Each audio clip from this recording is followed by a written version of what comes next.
Okay guys, so today we're going to start working on our last and final piece for the year, which is Astor Piazzolla's, Verano Porteño. I am so sorry that I am not probably pronouncing that correctly. Basically, this is one of the movements from his Violin Concerto, Four Seasons of Buenos Aires. So this, again, goes along with our theme for the Germany collaboration, and this was our selection for summer.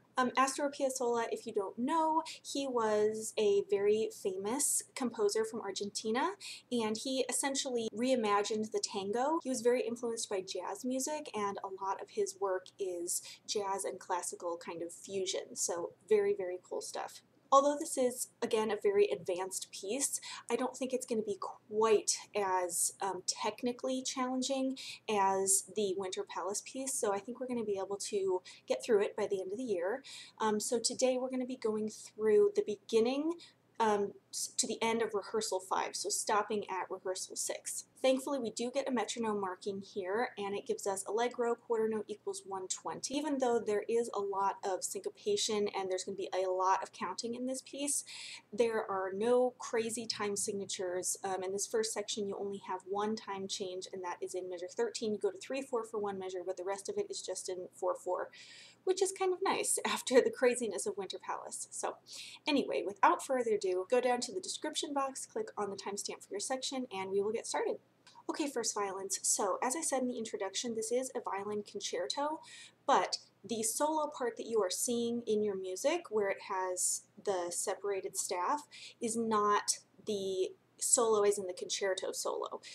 Just like Vivaldi's Spring, there's the solo concerto violin part, and then there's also a first violin solo. Just for the sake of time and the circumstances that we're under, I'm not going to worry about either of those things. We're just going to learn the straight first violin part as if you didn't have the solo. Okay, so if you look at where it splits into two at rehearsal 2, measure 13, we're not going to worry about the top line, the solo part. We're going to play the bottom line where it says gli altri, which means everybody else. You have cue notes for the second violins. They come in first for the first 4 measures, which repeats. Then there's 8 measures of the violin concerto soloists playing before you guys come in at measure 13, rehearsal 2. And like I said in the introduction, measure 13 is 1 measure of 3/4, and then you go into 4/4. Now the counting here, once you get the rhythm, I think that you'll fall into it and be just fine.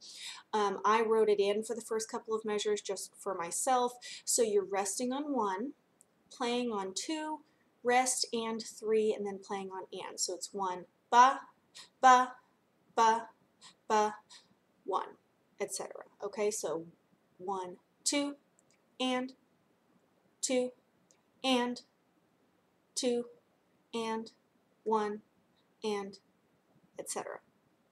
So whatever you need to do in order to count that, write it in. I would highly recommend writing in the 1 and 2 and. That kind of syncopated rhythm continues all the way through until measure 25. In measure 25, we're going to go into 3rd position, and you'll notice the first of each set of 8th notes has the diagonal slash through it, which means we're going to double it. So without the double, the rhythm at 25 would sound like this.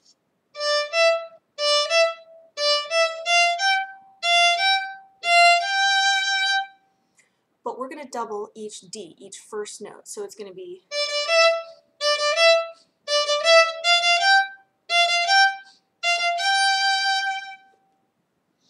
And you'll notice that in the middle, between the 2 measures, there is no 8th rest, so it's 1 E and, da-da-da, da-da-da, da-da-da, okay? And between the 2 measures, there's no bow lift, okay? So it's down, up, down, lift, lift, down, up, down, up. That F is up, down, lift, and then down, up, down. So just follow the bowings that are written in there. At rehearsal 4, the little circle above that high E means a harmonic. If you look really closely, you can see that it's a circle and not a 0.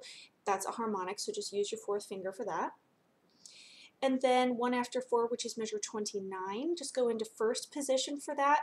Make sure you catch those grace notes. They're going to happen really quickly. I would recommend playing it once without the grace notes and then once with. So without the grace notes, measure 29 would be 1.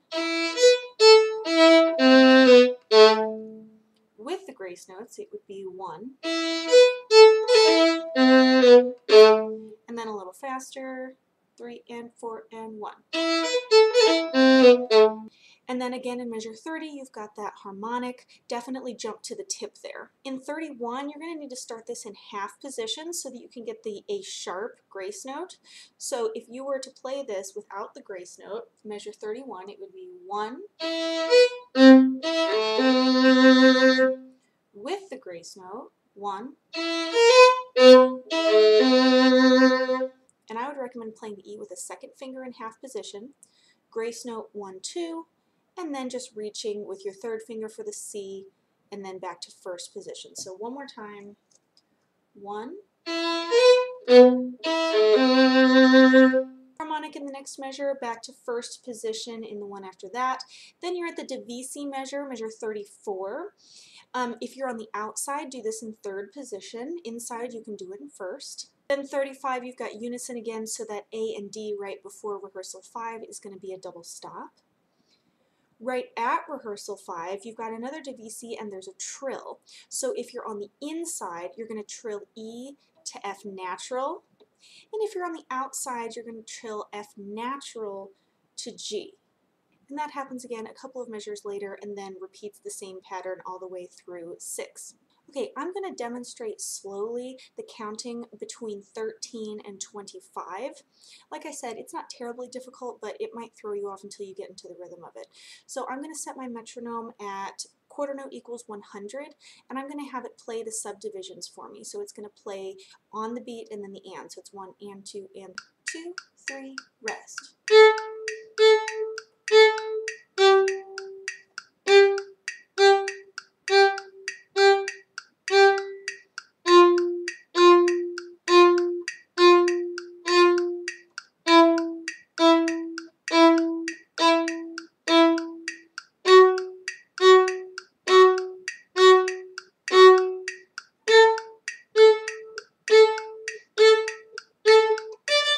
And I would highly recommend practicing it that way, slowly and with the subdivision, so that you can make sure that you're counting the correct number of eighth rests in between each note. The only other thing I'll mention would be there are a couple of G flats in there. I'm looking at measure 21 and 22. I would just play that with a high 2. Finally, let's talk about dynamics. So you're starting out piano. Obviously, you need to be underneath both the concerto soloist and the first violin soloist. So you're coming in piano.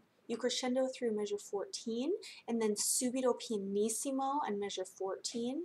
You stay very, very soft all the way through measure 21, 23, where you crescendo gradually through your figure at 25 and 26.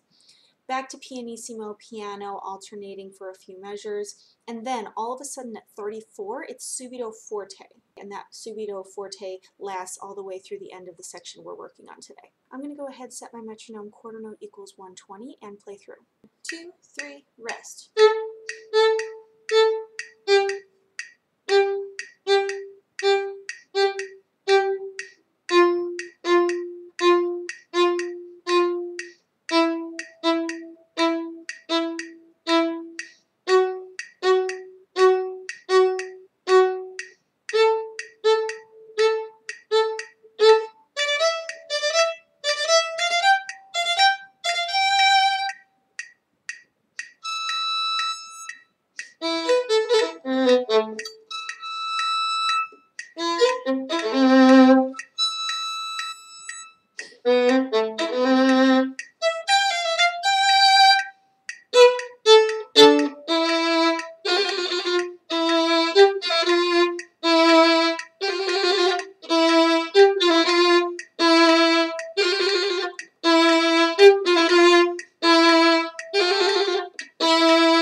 One thing I noticed while I was playing is measure 34. It's really easy to accidentally play an F sharp there, so make sure that that's an F natural if you're on the outside. And then also in the very last section between rehearsals 5 and 6, make sure you're really making the most of those up-bow crescendos. It's kind of a really energetic and almost violent section. So, okay, happy practicing, and I'll see you back here tomorrow for the next section. Okay, second violins. So you'll notice that through a lot of this, you've got your parts split into two, like a top staff and a bottom staff. Unless they're extremely different, I'm not going to play both parts because it's the same rhythm and the notes aren't terribly difficult on either one. If we run into something where it is very different, I will play both parts, but in this first section today, I'm just going to play the top part for you. But if you're in the bottom part, just make sure you're looking at the right staff and playing the right notes. So you guys actually start us off. You are the introduction before the soloist comes in. Do notice that there is a repeat sign at the end of measure 4, so you're going to play those first 4 measures twice. There's a lot of syncopation through here, playing on the offbeats, but it's not necessarily difficult rhythms, and once you get the hang of it, I think you're going to be just fine. So if you listen to the recording, this first part is very easy to pick out, so it's 1 and 2 and 4 and 2 and bum ba da da, and that's kind of the melody at the beginning of this. So let's just go ahead and play through this first part. I'm going to play it slowly. I'm going to set my metronome at quarter note equals 90. And 4 and 1.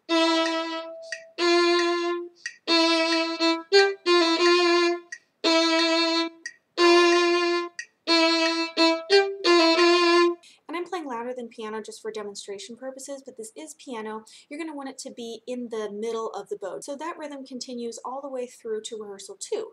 So now let's take a look at rehearsal 2. You have that one measure of 3/4, and then you go back into common time, you'll see in measure 14.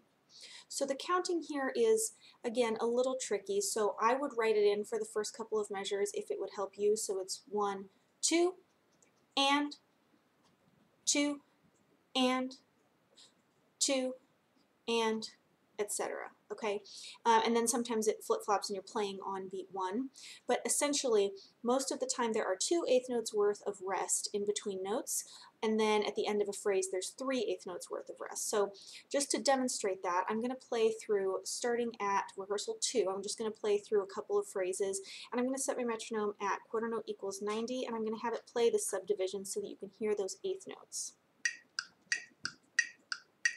1, 2, 3, rest.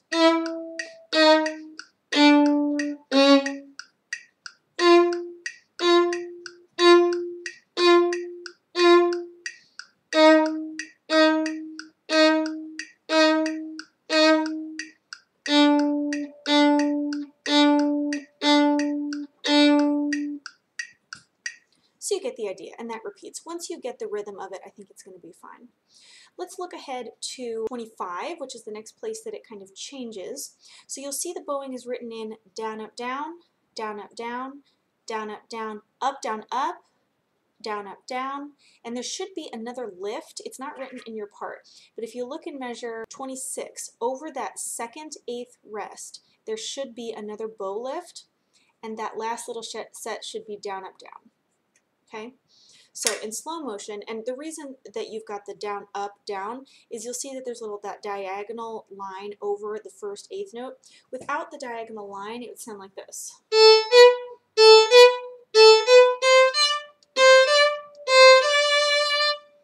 With the diagonal line, which means that we're going to double that first note, it sounds like this.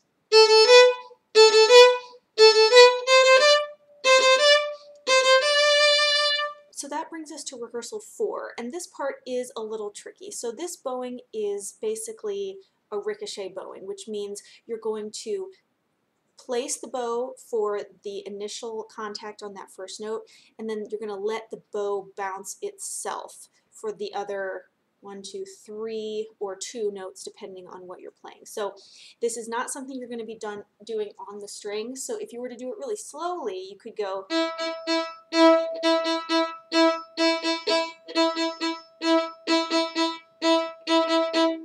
But that's just not what we're going for here. So what you're going to do is make sure that you're in the middle of the bow or wherever yours bounces the best. Now this is not the balance point. That's going to be too low for a ricochet bowing. So I would suggest pretty much exactly the middle or thereabouts.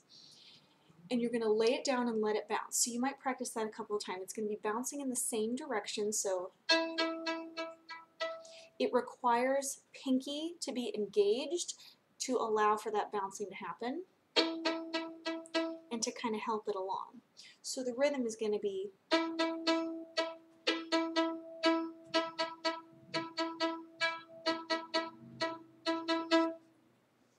it's actually really fun.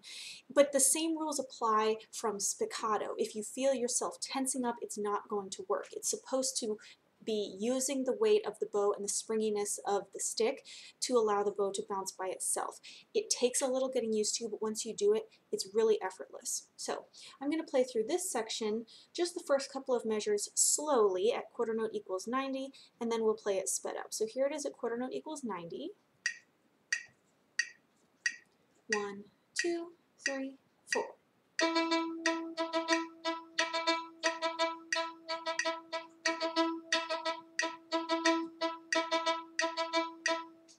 Okay, and then here it is at the full tempo, quarter note equals 120. 1, 2, 3, 4.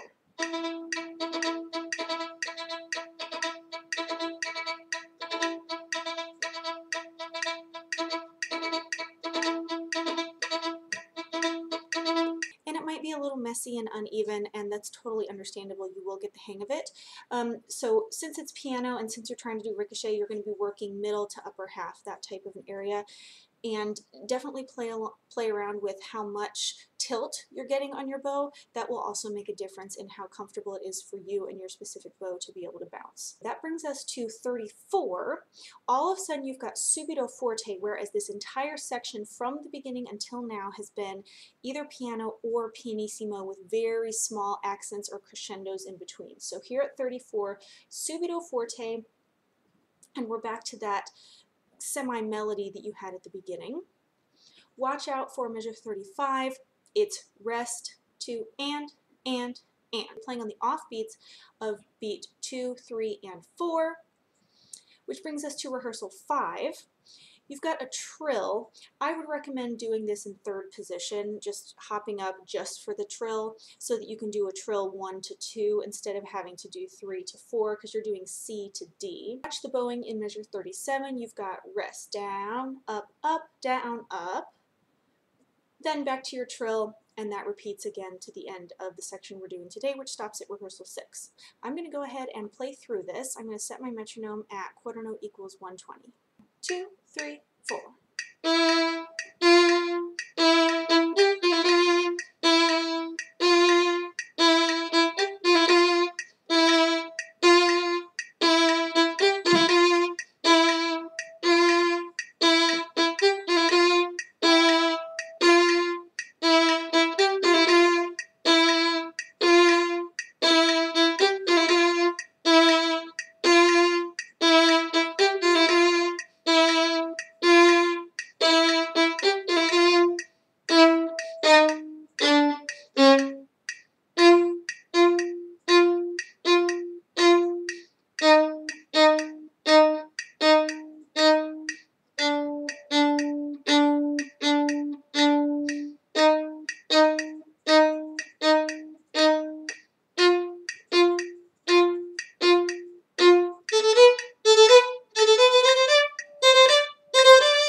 Like I said, start slow, and you might want to have those subdivisions in there on your metronome, especially for the beginning.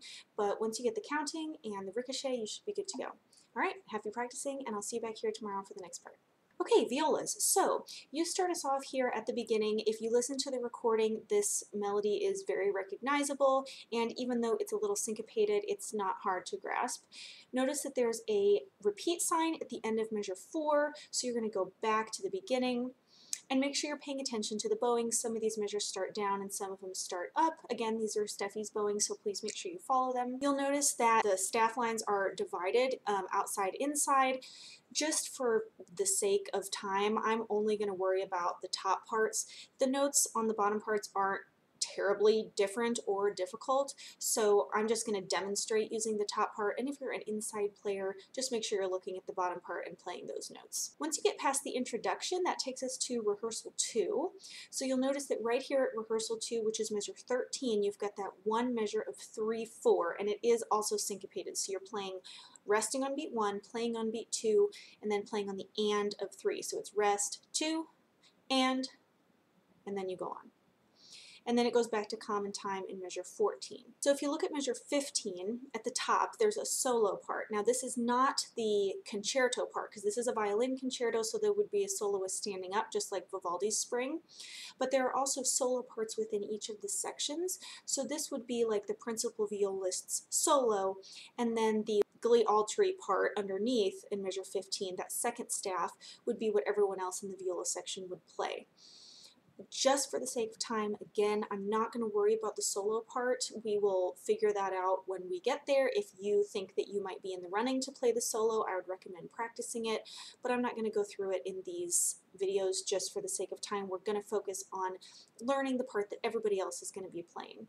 Now, it doesn't specify when the solo part stops, but I'm pretty sure I'd be correct in interpreting that as measure 25. So if you'll just write div above measure 25, you'll go back to playing. If you're on the outside, you'll hop up to that top staff line. So everybody's playing the bottom part starting at measure 15, except for the soloist. And then when you get to 25, you'll go inside, outside. And the bowing that's written on the bottom would also apply to the top. So looking at measure 25, you've got groups of eighth notes, but the first eighth note of each group has a slash through it. So that means that you're going to double that note and play 2 16th notes in its place. So if those slashes weren't there, measure 25 would sound like this. 2, 3, 4.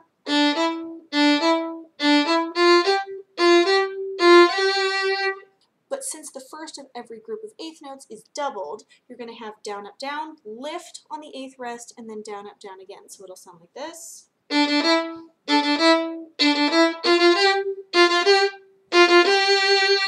It's not written in, but do add the bow lift and the down, up, down on that very last set. So the second eighth rest in measure 26, add a bow lift, and then down, up, down over the last 3 notes of that measure. So that brings us to rehearsal 4. So this may look like just an on the string stopped staccato in one direction, like down, down, down, down, up, up, up, up. But this is going fast enough that it's going to turn into a ricochet, which is basically a spiccato which goes in one direction for multiple notes. It's a specialized stroke that you don't see all the time. It's done generally in the middle to upper half of the bow, and the idea is, just like with spiccato, you're utilizing the flexibility of the stick and the hair to allow the bow to do the work for you. So theoretically, you're throwing the bow on, throwing gently, you're throwing the bow onto the string, and then you're letting the springiness of the bow itself create the rest of the bounces, okay? So I'm just going to play it in really slow motion. Remember, we're starting in the middle to the upper half to get the best bounce here. Even though normally we talk about bouncing at the balance point, it just doesn't quite work that way. It's too heavy for a ricochet stroke. So think about throwing the bow on the string, and then just staying in the same direction and trying to maintain a bounce. This is really going to rely on your right pinky being curved and absorbing some of that shock and very gently kind of assisting in that rebound. So in slow motion, rehearsal 4 would sound like this. 1 E and ready, go.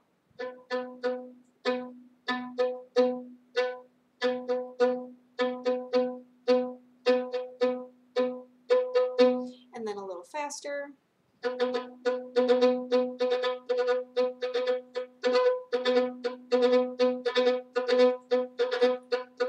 Just like with spiccato, if you're too tense in your shoulder or your hand or really anywhere in the bowing mechanism, it's going to choke that bounce and it's just not going to work. So this is going to take a little bit getting used to if you've never done ricochet before, but once you get the feel of it, just like spiccato, it becomes second nature and it's effortless. That brings us to measure 35. Just watch out for both the bowing here and the counting. So it's rest and 2, up, up, down, and then you're at 5. Then at rehearsal 5 to rehearsal 6, kind of the same rhythm that you had at the beginning comes back. Watch the bowing. You've got some trills in here, but it's just B to C, no problem. Just notice that in measure 39 and 43, instead of G, you've got a G sharp. I'm just playing this in first position with a low 1 for that, and then 4, 3, 4 for the G natural, F, G natural. If you find something that works better, that's fine. And then the last thing I want to talk about is the dynamics through here. So from the beginning, literally all the way through the end of 33, it's basically either piano or pianissimo or some version of that, with some accents, which are going to be more of a sting, right, than a harsh accent because it's within piano. And then some crescendos. There's a crescendo poco a poco in 23, but you're really not going to get very loud. You diminuendo a couple measures later. And then at 34, it's subito forte, and then the accents can get really harsh and really bring out those crescendos all the way through rehearsal 6 where we're stopping. Okay, before I play through the whole thing, I'm just going to demonstrate the counting at rehearsal 2. I'm going to do it slowly. I'm going to set my metronome to ¼ equals 90, and I'm going to have it play the subdivisions so that you can hear where those eighth rests are fitting in. Like I said, I think once you hear it a couple times, you'll be like, oh, and it will be second nature, but definitely for me, the first time I had to write in the counting. So 2, 3, rest.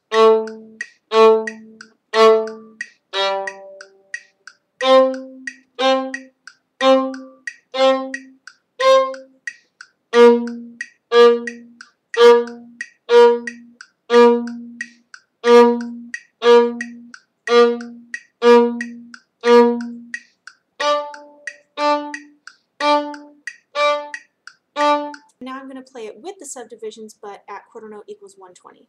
2, 3, rest.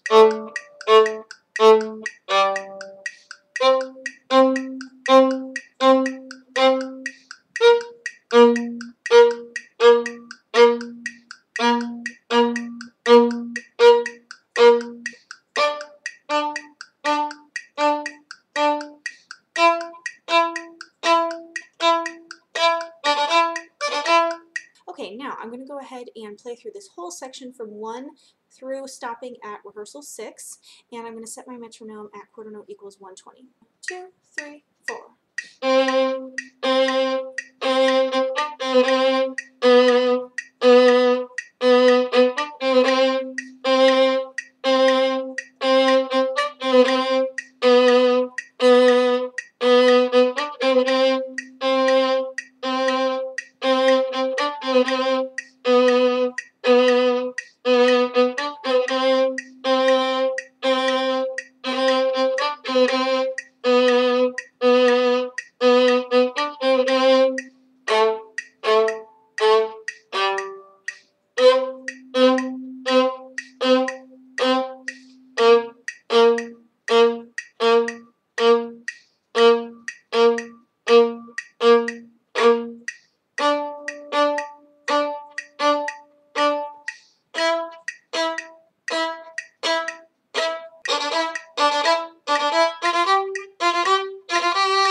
Sorry, I think some of those bowings at the very end might have been wrong. The bowing is a little odd, but the reason that we have it that way is so that you can have the down bow on an accent, looking at, for instance, measure 39. Down bow for the accent, up, up, down, up, and then the next measure down bow for the accent, up, and then we have an up bow on that half note. So that's why it is the way it is. Really try to exaggerate that crescendo. Okay, so I think once you get the syncopated counting in that first section and then the ricochet at rehearsal 4, you'll be good to go. Happy practicing, and I'll see you back here tomorrow for the next section. Okay, cellos. So at the beginning here, you are playing with the second violins and the violas. And if you listen to the recording, this kind of introductory rhythm is very easy to pick out. You're playing on the and of 1 and the and of 3. So it's 1 and 2 and 4 and 2 and 3, da da da. Okay, and that repeats. Now you'll see that your staff lines are separated here, and this would just be divisi inside outside. The rhythms are exactly the same and the notes are very similar. Since the parts are so similar, I'm just going to demonstrate the top part today, but if you were an inside player, you would play those bottom notes. Notice that there's a repeat sign right before rehearsal 1, so those first 4 measures you'll play twice. That last measure before rehearsal 1, measure 4, be careful, you've got a G sharp and then a G, F, G, so you're probably going to want to go 4 for the G sharp and then 3, 1, 3. And that little melody continues all the way through to rehearsal 2.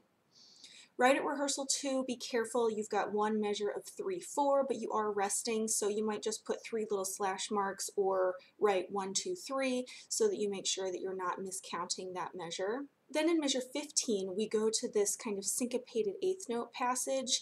The first set of each 2 eighth notes has an accent on it, and the second one has a dot. So it's going to be a heavy down and then a short up. Those eighth notes will fall on different parts of the measure. So you've got 1 and 3, 4 and 2, etc.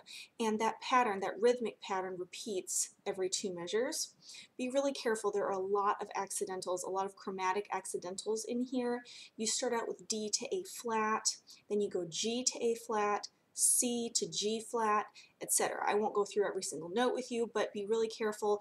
If there's an accidental at the beginning of the measure, it lasts for the entire measure and then resets, obviously, at the next measure, which sounds like a given, but it's really easy when you're going fast to drop an accidental here or there, and that makes a big difference. And that pattern basically takes us to rehearsal 4. At rehearsal 4, there's a new syncopated eighth note pattern. Here you've got just 1 and 4, 1 and 4, 1 and 4, and that repeats over and over again on that low A.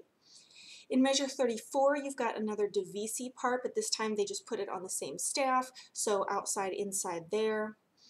Then measure 35 to the end, you've got this kind of interesting slide. You're mimicking what the basses are doing at the very beginning. They've got slides starting at that first section. So I think since these are quarter notes, you'll have enough time to basically use whatever finger on that slide is most comfortable for you. If you wanted to even use 4, which I don't know if that would be the best, but if you wanted to, I think you would have time to slide up to D on 4 and then reset for the C 4, 3, 1, if that's what you wanted to do. But just experiment and figure out which finger will work best for you on that slide, and make sure that you're hitting that note, hitting D or C in the second measure after 5, because it does need to actually land on that note. It's not just a random gliss. So you might practice it without the slide just to hear what it sounds like first. And that's all there is to this section. Before I play through the whole thing, I'm just going to demonstrate a couple of these rhythmic patterns at rehearsal 2 and rehearsal 4, and then we'll play through the whole thing. Okay, so let's first take a look at this rhythm here at measure 15. So I'm just going to set my metronome really slow, or slower than it should be, at quarter note equals 90, and I'm going to have it play the subdivisions in eighth notes so you can hear the placement of these notes. 2 and 3 and 4 and...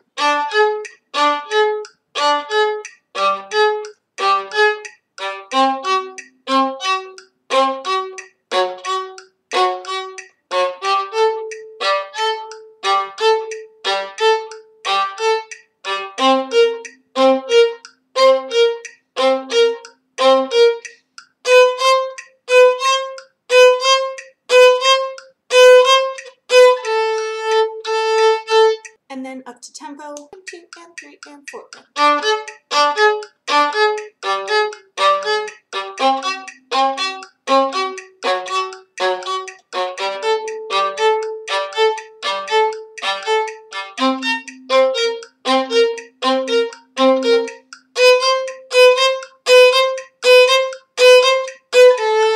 just slowly, here's the rhythm at 4. 1, 2, and 3, and 4, and.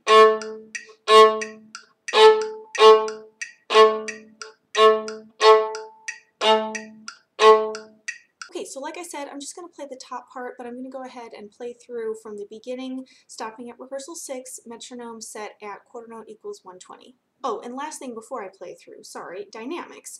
This first section is all very soft. There are solos going on, obviously the concerto soloist, but there are also solos in other sections. So everybody else has to stay under them. So your various shades of piano and pianissimo from the beginning all the way through 3, you've got a little bit of a crescendo, diminuendo, back to piano. And then at 34, that's where you're subito forte, and you remain forte all the way through rehearsal 6. So just keep things nice and soft. All of your accents should be more of a sting than a harsh amount of weight until you get to 34, and then you can really bring up the volume. Okay, here we go. 2, 3, 4.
Okay, and that's that section. One thing I noticed is just make sure that you're following the bowings that are written in here. These are Steffi's bowings. At 4, you've got down, up, up, and that simile in 31 is referring to the bowing, so that lasts all the way through measure 34. Okay, happy practicing, and I'll see you back here tomorrow for the next section. Okay, basses. So, not only do you actually get your own part in this piece, but you guys are the only ones who play on beat 1. So that's pretty exciting, and it's a really cool part. You'll notice that you actually have a divided staff here, so we would just do this inside-outside. So if you're on the outside, play the top. If you're on the inside, play the bottom. And the parts are completely different. So if you're on the outside playing the top, you're sliding up on beats 1 and 3 to A or E. Whatever finger works best for you for that slide, I would say go for it, whatever is most comfortable. And then if you're on the inside, you're playing on beats 2 and 4, col legno, so you're actually hitting the string with the stick of the bow on E. And that's the first 4 measures. There is a repeat sign at the end of measure 4, so you'll play those twice, and that takes us to rehearsal 1, measure 5. So then the inside is going to go to pizzicato, and there's plenty of time for you to get there. You've got an entire beat and a half. That brings us to rehearsal 2. Right here at rehearsal 2, measure 13, you've got that one measure of 3/4, so just be careful. You might want to circle it or put 3 slash marks or something to make sure that you're not miscounting there. If you're on the bottom part here, your rhythm would be 1 and 3, 1 and 3. And if you're on the top part, it would be 1, rest, rest, rest, rest, rest, 4 E and a 1. And those 16th notes, just the fingering, whatever works best for you, just make sure you're not doing any 1-to-1 because it is a slur and it's 16th notes going quarter note equals 120. We don't want any slides, so I would recommend probably 1-2, 1-2 open, or maybe 1-2, 4-2 open, something to that general effect. So since this first 15 measures is so different from the rest of it, I'm going to go ahead and play through this part first. I'll play it once for the outside player and once for the inside player. So here's the top part. 1, 2, 3, 4.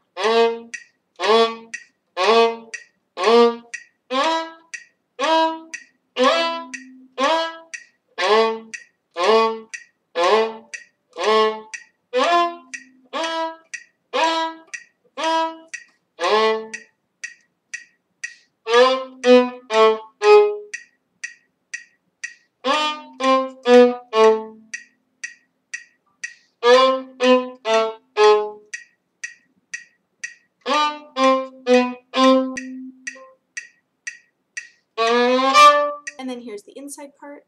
2, 3, 4, rest.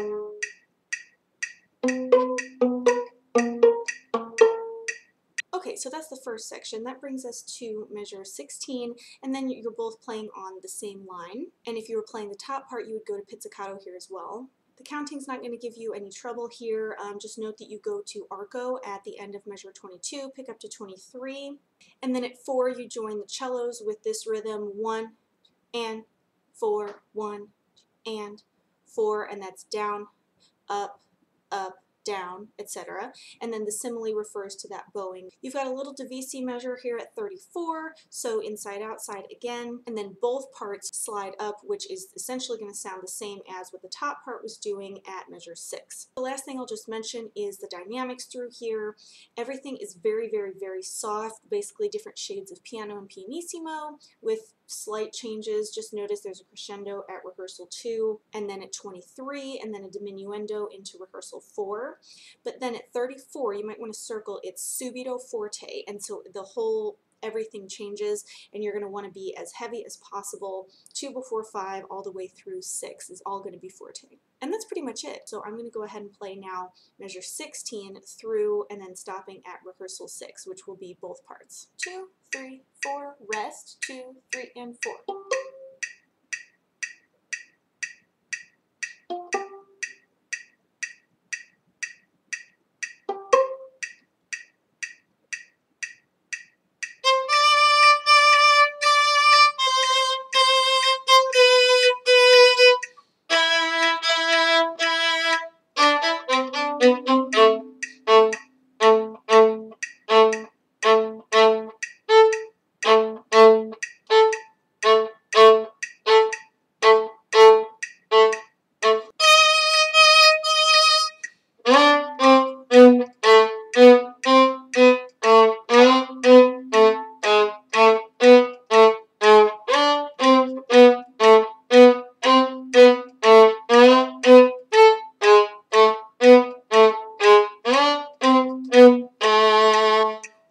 Not too bad, really. I think once you get the hang of the slides and also some of the syncopated counting, you'll be just fine. Be careful of accidentals. There are a couple thrown in here, but other than that, happy practicing, and I'll see you back here tomorrow for the next section.